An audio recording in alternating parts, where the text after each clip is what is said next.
Mama Rachel Ruto, First Lady, Your Excellency President Adama Barrow, President of the Republic of Gambia. Your Excellency, allow me to write on the protocols that have been established by the Master of Ceremonies.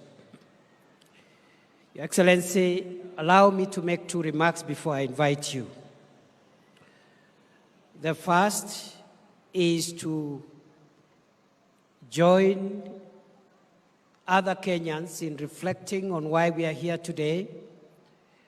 We are here today because some 70 years ago, some gallant sons and daughters of our country united, stood together to resist oppression, division, and segregation, to fight for our freedom, to fight for our liberty, and to fight for the pride of the black person.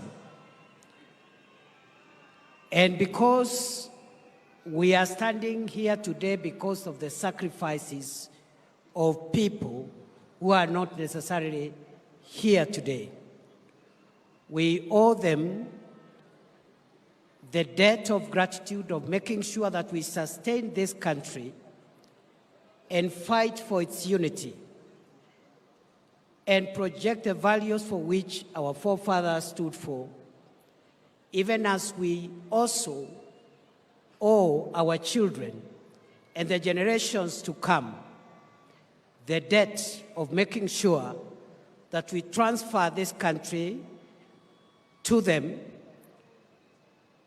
when it is united, prosperous, and inclusive. The second and last comment I want to make, Your Excellency,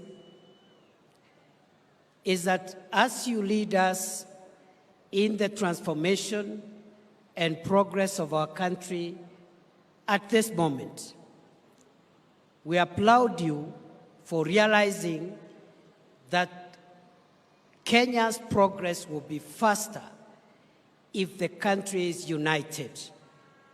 Thank you for reaching out to as many stakeholders as possible to bring everyone on the table so that we can all pull in one direction of making sure that our country moves to the next level.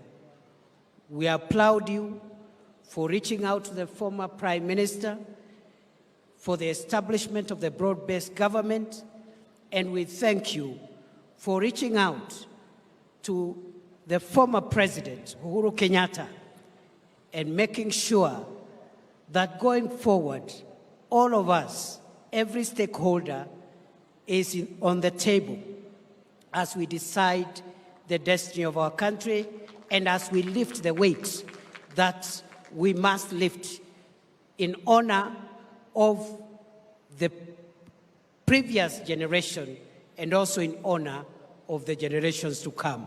Tunakushukuru Mheshimiwa Rais kwa kuendelea kuunganisha taifa letu la Kenya ili nchi yetu ipate fanaka, maendeleo na ustawi.